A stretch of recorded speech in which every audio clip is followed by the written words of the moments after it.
sight. That the heart can see, and the heart can hear, and the heart can acquire knowledge. And so, that you should worship Allah as though you're seeing Him. Bi'ayn al-qalb, with the eye of the heart. And so what the questioner has done is to take us through different stages of the religious way of life. The stage of belief, the stage of faith, and then the internalization of faith to such an extent that the heart can see. When the electricity goes, then don't you have to feel for the matches, to light the matches? Without light, you can't see. As it is with the external eye, so it is with the internal eye. It is only when there is light in the heart that it can see. But that light is not sold in the stock market. No. يَهْدِ اللَّهُ لِنُورِهِ مَن يَشَاءُ. Allah guides to His light whomsoever Allah wishes to guide. And if Allah puts light in the heart, then your PhD can be used usefully. But if there is no light in the heart, then Allah says of such people, they have eyes, but they don't see. They have ears, but they don't hear. They have hearts, but they do not understand. أُولَئِكَ كَالْأَنْعَامِ. They're just like cattle. What do you mean? Even with a PhD from MIT? Yes, you're just like cattle if you do not have light in the heart. Indicating that there is going to come a time, there will come a time in the historical process when none will be able to understand reality unless you're able to penetrate reality, not only with these eyes, but with these eyes. And you can't fool Allah. No.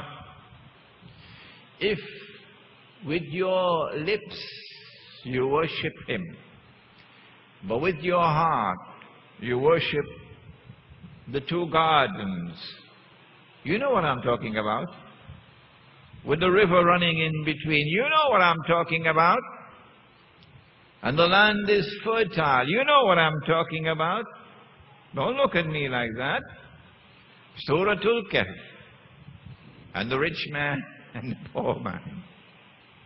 If with your lips you say you worship Him, but with your heart you worship the dunya, then there'll be no light in the heart. And at the end of the day, you will wring your hands and say, Ya laytani lam ushrik bi rabbi ahada. Oh, unto me that I ever committed this act of blasphemy, to worship with the lips and to worship with the heart something else.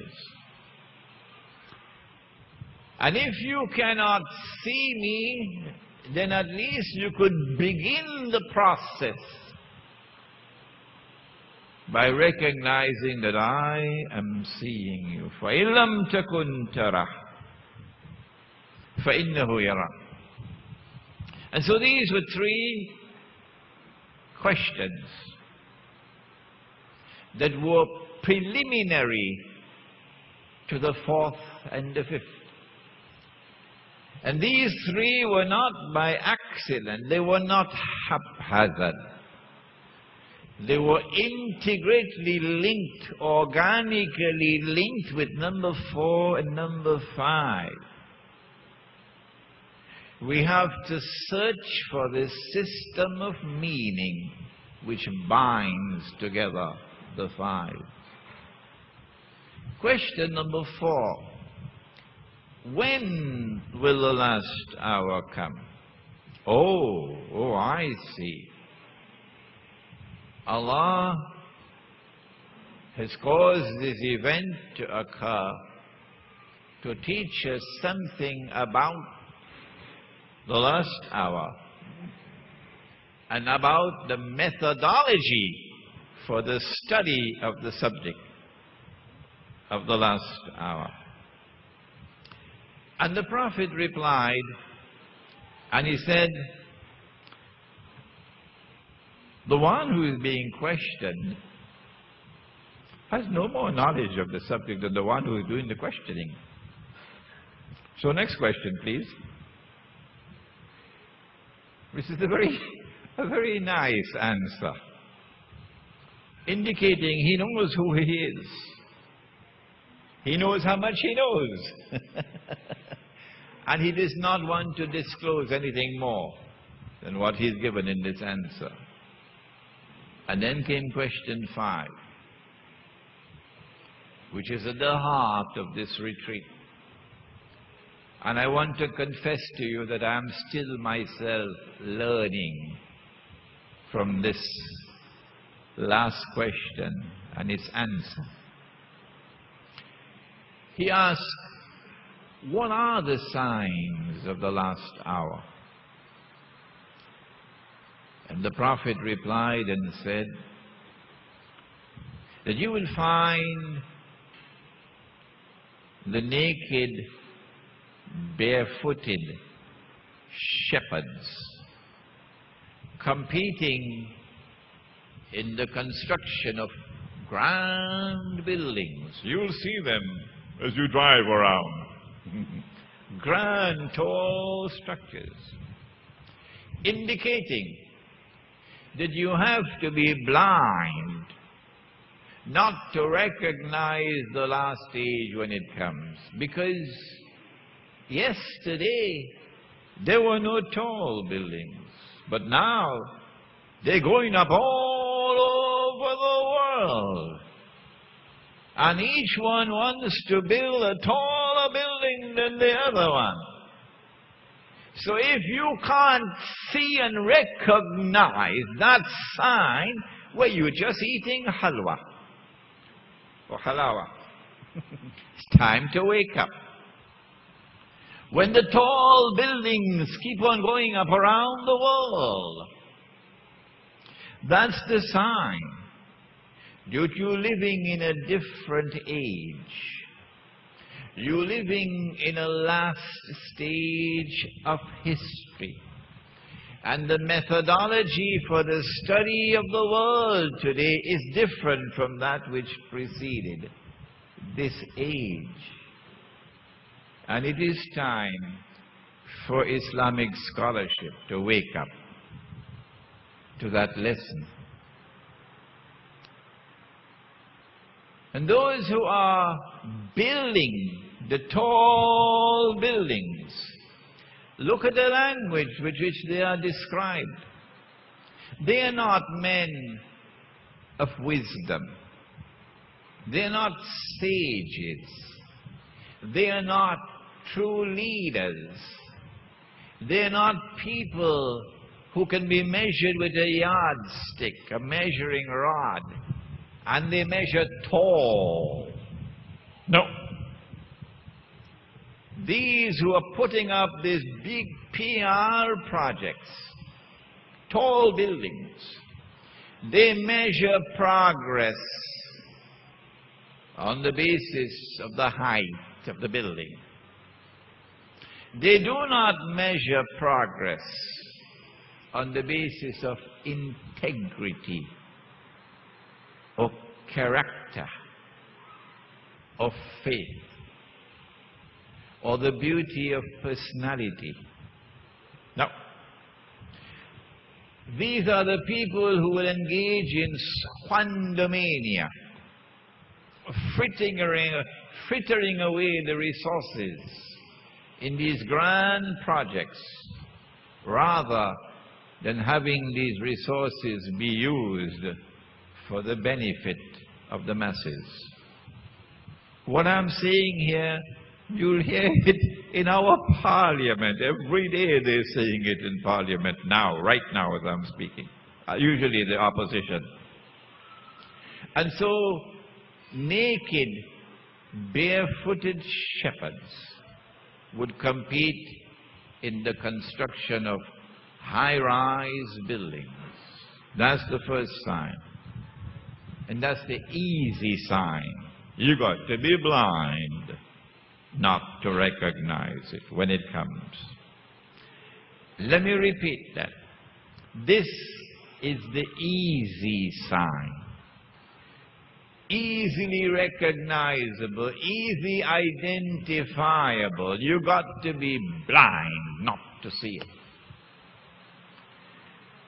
That the naked, barefooted shepherds, people with the intellectual acumen of donkeys,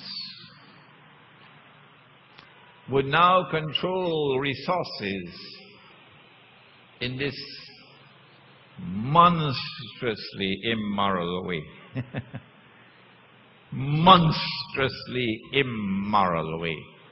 Squandering resources in the construction of high-rise buildings, PR projects, measuring progress, the height of the building,